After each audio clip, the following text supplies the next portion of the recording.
साधारण ब्याज का सूत्र याद करने की ट्रिक है सब दम से सो। क्या? सब दम से सो।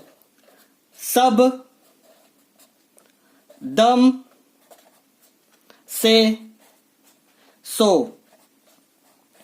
अरे बच्चे सारे सो रहे होंगे तो मम्मी को सारा काम करना पड़ रहा हो घर का। उन्होंने कई बार उठाने की कोशिश भी की, बच्चे उठे नहीं, तो वही मम्मी कह रही गुस्से में, जितनी दम है तुम लोग के अंदर उतनी दम से सो। यही बात है। तो सा से साधारण हो जाएगा, बा से ब्याज हो जाएगा, इक्वल टू दा से दर हो जाएगा, मा से मूलधन हो जाएगा, से समय हो जाएगा, सो से 100 हो जाएगा। तो साधारण ब्याज निकालने का यह है फॉर्मूला, साधारण ब्याज इक्वल टू दर गुणे मूलधन गुणे समय बटे 100, जहां साधारण ब्याज को इंग्लिश में सिंपल इंटरेस्ट कहते हैं। Simple interest. दर को इंग्लिश में रेट कहते हैं। दर को इंग्लिश में क्या कहते हैं? रेट। इसकी ट्रिक रहती है परसेंटेज में दिया रहता है, आप इसके आगे क्या लगा रहेगा? परसेंटेज का निशान लगा रहेगा। समय को इंग्लिश में हम लोग टाइम कहते हैं। समय को क्या कहते हैं? टाइम कहते हैं। मूलधन, मूलधन को हम लोग इंग्लिश में प्रिंसिपल कहते हैं। स्कूल वाला प्रिंसिपल नहीं, प्रिंसिपल। प्रिंसिपल। एक होता है मिश्र धन। मिश्र धन मतलब मिला हुआ धन, जिसमें मिलावट हो। उसमें मूलधन में क्या होता है? ब्याज मिला रहता है। मिश्र धन को इंग्लिश में अमाउंट कहते हैं। अमाउंट।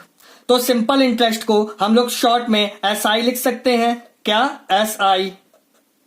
मूलधन को हम लोग इंग्लिश में क्या कहते हैं? प्रिंसिपल। अब इतना बड़ा नाम तो लिखेंगे नहीं, सीधे इसका पहला अल्फाबेट क्या है? प्रिंसिपल का P है, इसे उठा लेंगे।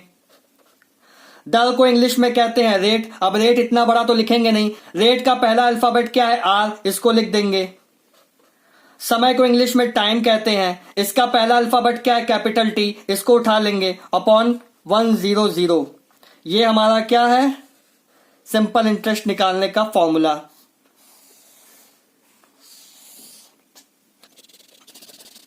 ये हमारी क्या है? ट्रिक। सब दम से सो। क्या? सब दम से सो। सारा काम घर का मम्मी करेंगी, बच्चे सब सोएंगे।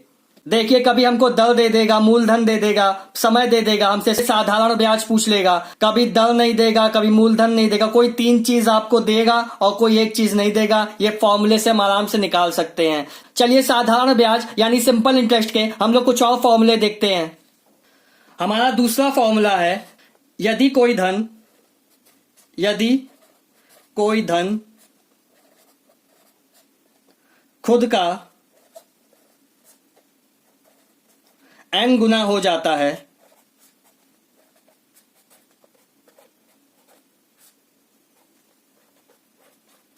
तो साधारण ब्याज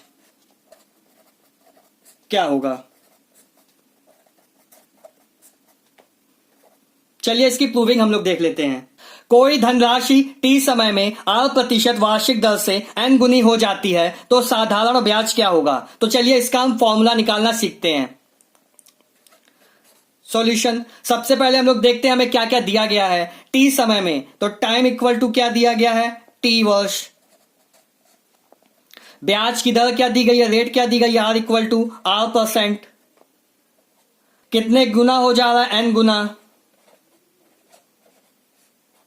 तो साधारण ब्याज क्या होगा? SI। SI हमें क्या करना? बताना है। यहां हमें कोई धनराशि तो दी नहीं गई है, तो हम लोग क्या मान लेते हैं अपनी तरफ से? मूलधन क्या है? P इक्वल टू P मान लेते हैं। मूलधन क्या मान लेते हैं? P rupees. P rupees. इतना आया समझ में? अब ये क्या हो रही है? n गुनी हो जा रही है। ये क्या हो रहा है? धन। ये P कितने गुना हो जा रहा है? n गुना हो जा रहा है। तो हमारा अमाउंट क्या हो जाएगा? मिश्र धन क्या हो जाएगा?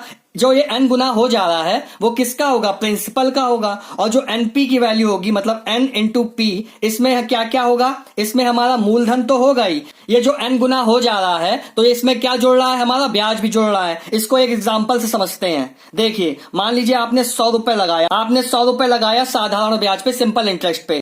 मान लीजिए कुछ सालों बाद किसी दर से आपका धन दुगना हो गया। कितना हो गया? 200 रुपए हो गया। कितना हो गया? 200 रुपए हो गया। आया समझ में? तो इसमें क्या होगा? ये तो हमारा मूलधन है, प्रिंसिपल है, हमने केवल इतना धन लगाया था, पर जो ये हमारा है दुगना हो गया 200। इसमें क्या क्या ऐड है? ये केवल हमारा क्या है? अमाउंट है, मिश्र धन है। इसमें क्या क्या मिला हुआ है? इसमें प्रिंसिपल तो है ही है और साथ में सिंपल इंटरेस्ट है। ये बात समझ में आई?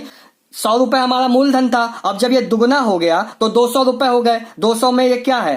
100 रुपए हमारा मूलधन था, अब जो ये 100 रुपए है ये क्या है? सिंपल इंटरेस्ट है, साधारण ब्याज है। तो यहां से अगर हम सिंपल इंटरेस्ट निकालें तो हम जानते हैं अमाउंट का एक फॉर्मूला होता है A equal to P plus SI। क्या? Amount equal to principal plus simple interest, यही तो होता है। अमाउंट की वैल्यू क्या है? N इंटू P है, प्रिंसिपल हमारा P है और सिंपल इंटरेस्ट की वैल्यू हमें निकालनी है। सिंपल इंटरेस्ट यहां से कितना हो जाएगा? N इंटू P, ये इधर जाएगा माइनस का P हो जाएगा। अब यहां से देखिए P कॉमन आ रहा है, P कॉमन ले लेंगे, क्या हो जाएगा? N minus 1। पर अभी हमने कुछ देर पहले एक फॉर्मूला देखा था, वो फॉर्मूला क्या था? सिंपल इंटरेस्ट इक्वल टू क्या होता है? P into R into T by 100। क्या होता है? P into R into T by 100 simple interest का एक फॉर्मूला होता है। ये देखिए, ये भी सिंपल इंटरेस्ट है, ये भी सिंपल इंटरेस्ट है, मतलब ये दोनों आपस में क्या होंगे? बराबर होंगे। इन दोनों को बराबर कर देते हैं तो यहाँ P N minus 1 equal to क्या हो गया? P into R into T by 100। P से P कैंसिल हो गया तो ये क्या फॉर्मूला बन गया?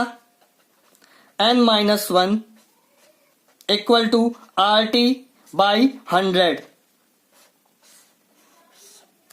तो स्टूडेंट्स, इस फॉर्मूले पर बेस्ड काफी क्वेश्चंस आते हैं वनडे कॉम्पिटिटिव एग्जाम्स में। क्वेश्चन आपसे कुछ इस तरीके से पूछेगा, कोई धनराशि 5 साल में 18% वार्षिक दर से कितने गुनी हो जाएगी? तो आपको ये फॉर्मूला लगाना है। कभी आपको N नहीं देगा, कभी आपको R नहीं देगा, कभी आपको T नहीं देगा, कोई दो चीजें इनमें आपको देगा, एक चीज पूछेगा।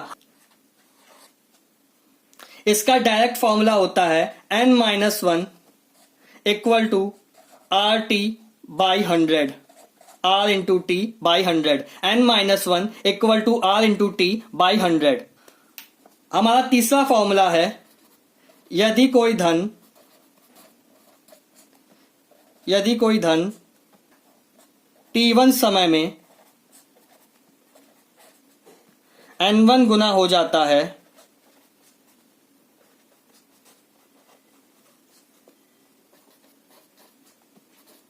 तो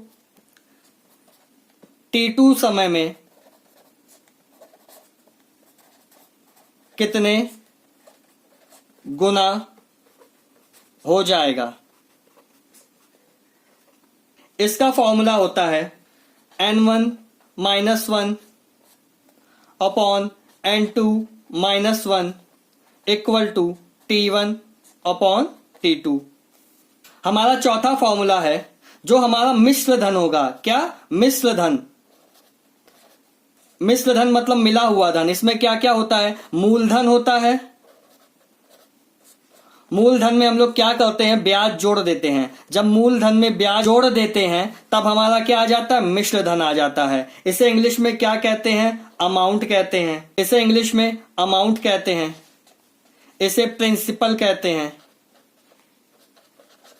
और इसे क्या कहते हैं? ब्याज कहते हैं, मतलब इंटरेस्ट कहते हैं, सिंपल इंटरेस्ट। तो ये फॉर्मूला क्या हो गया? A equal to P plus SI।